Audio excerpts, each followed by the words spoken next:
going on, guys? This is pinsetter1991. We're working a little bit more on this portrait drawing of my grandfather, and you can see we're working on the eyes now. So let's go ahead and slow this down and back it up a little bit. So you can see that I'm starting to change to charcoal now. I did the whole outline of his face in graphite, just like a number 2 pencil, but now we're working with charcoal. And you can see I grabbed a piece of paper to put underneath my hand. And I think I've explained this in other videos, but the purpose of that is obviously to keep me from smearing, what I already have drawn, and more than anything, to keep any fingerprints off of the paper or any oil that's in my skin off of the paper, because that can really mess up a drawing. You'll get weird dark areas, fingerprints that show up, and they're pretty much impossible to remove. So put a piece of paper, or there's some artists that use a type of glove that they put on, or something that's in between your hand and the paper.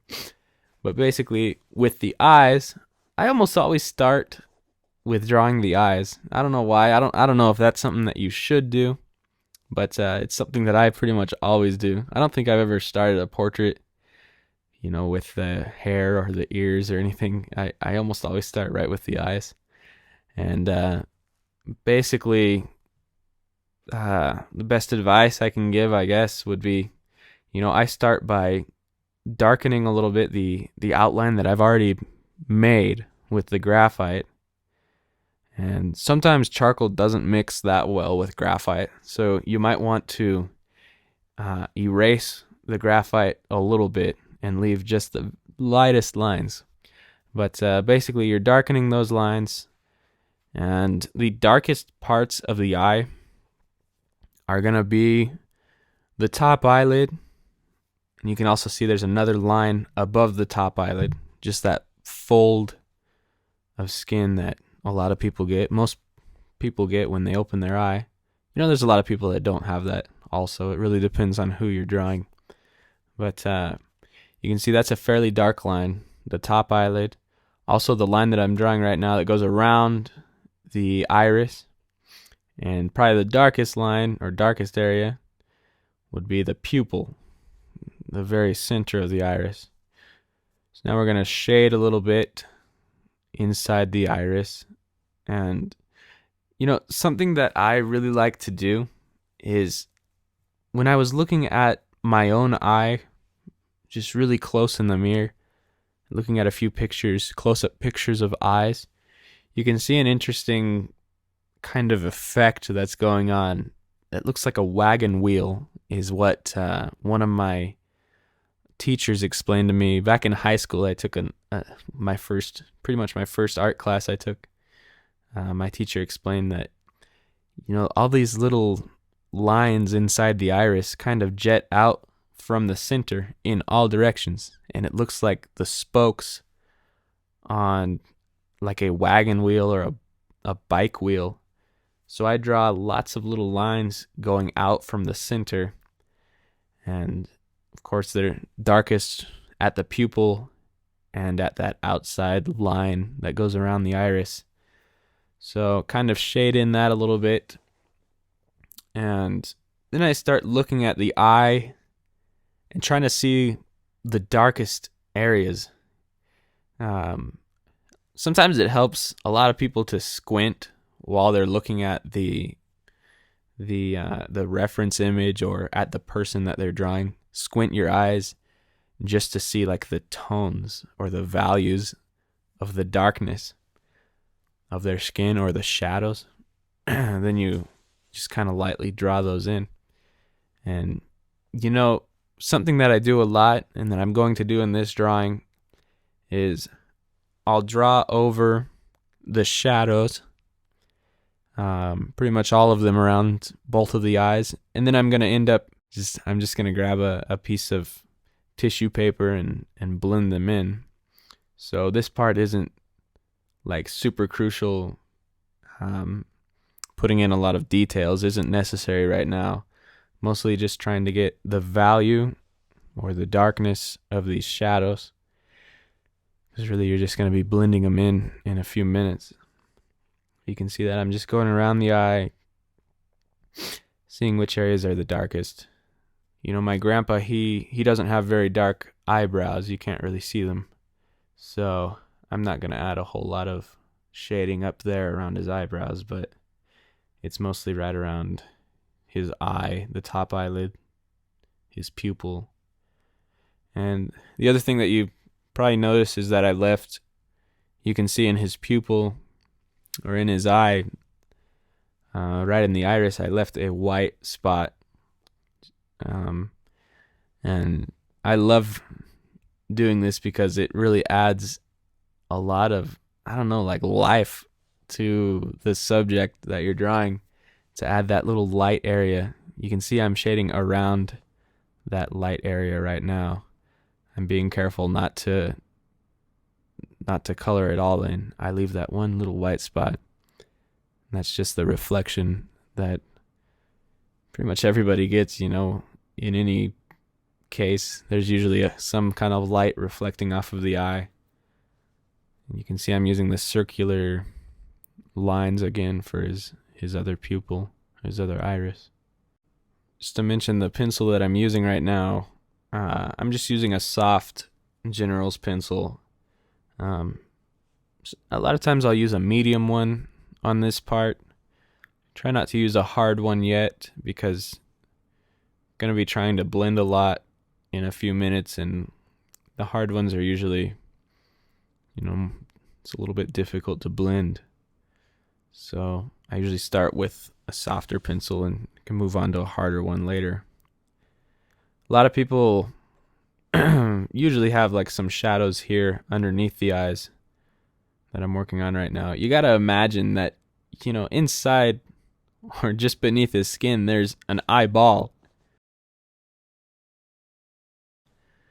And kind of imagining that, you're gonna see some shadows underneath that I'm putting in right now.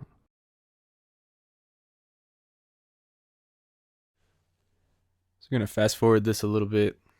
You know, if I played the whole thing from start to finish in real time, that would just take hours. So fast forwarding a little bit, here we are, some more shading. And the next thing that I'm going to do is grab a piece of tissue paper, toilet paper, whatever you want to use that's soft. You know, tissue paper or toilet paper works excellent. And you're just going to start blending what you've shaded, not directly on top of the eye, but the skin around the eye. You're just going to start blending it all in.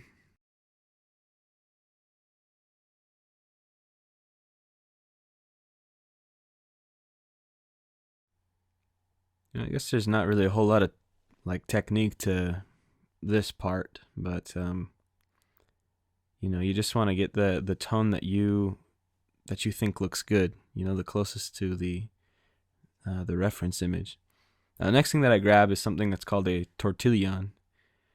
You could use a blending stump too, but the tortillion is just a rolled up piece of paper basically, and it's got a pretty fine point. But the important thing about these is you can do the blending, but in, you know, a much smaller area without just smearing it all over the place.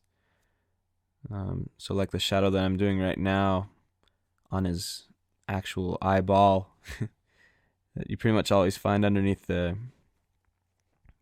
eyelid. You know, you got to imagine, like I was saying, that there's, you know, a sphere shape or a ball shape. So the eyeball is going to have shadow to it, just like any other ball.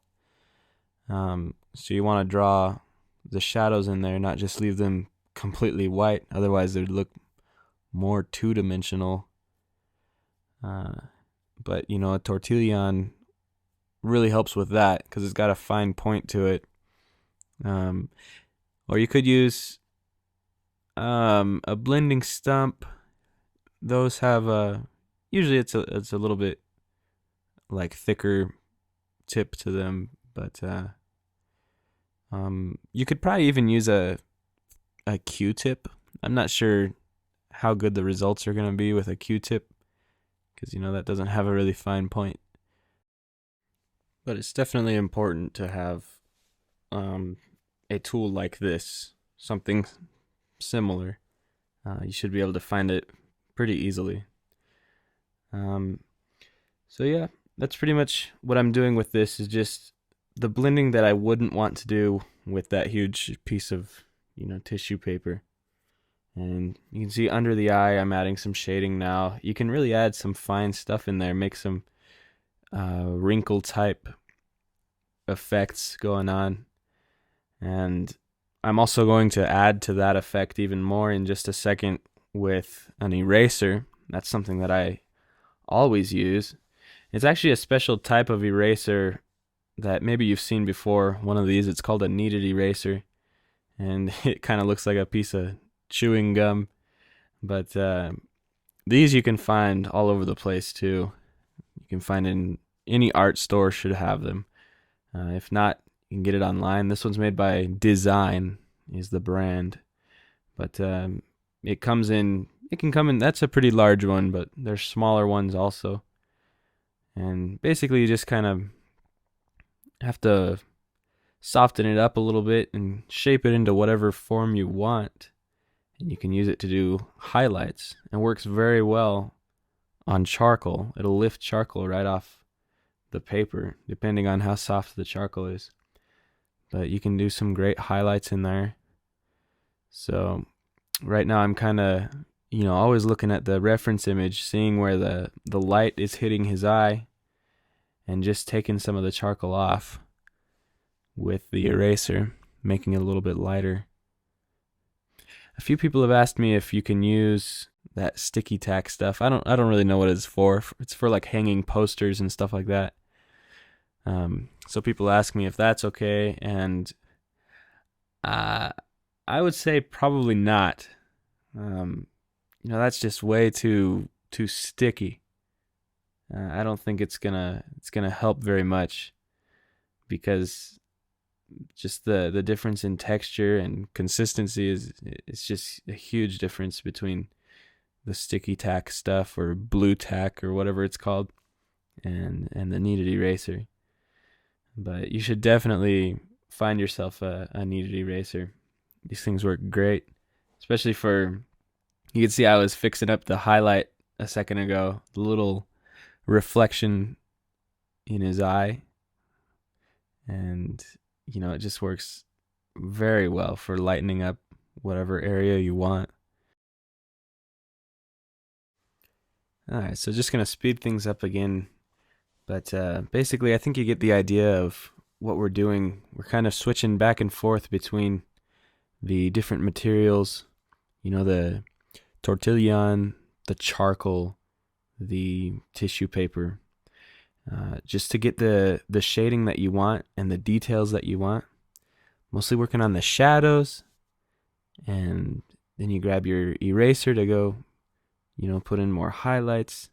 You just kind of switch back and forth until you get just the texture that you want. And it's kind of different with everybody. It depends on the type of skin, the age of the person. But that's pretty much the whole process when it comes to shading the skin. You're just kind of going through different materials. But yeah, so basically that's about the end of this tutorial. Definitely keep an eye out for the rest of these tutorial videos that I'm going to be making on the rest of the features, the nose, mouth, more shading, the hair. I'll be teaching how to do all this in future videos. And I just wanted to kind of thank you guys for the comments that you send me, for rating my videos, giving them a thumbs up. And, I made a Facebook page, pinsetter1991, a few months back, and I think it's got around 100 people that are following it or that have clicked the like button on there. And something cool that they're actually able to do is send me pictures of their drawings. It's really easy through the Facebook website. So if you guys want to send me pictures of your drawings, I would love to see them. And I appreciate the people that have sent me pictures already. Here's a few examples. There's some really great artwork that you guys are doing. And if you guys have questions for me, you can contact me fairly easily through my Facebook page. But yeah, I just wanted to say that. Thank you so much for watching this video, and keep an eye out for my future videos, and take care.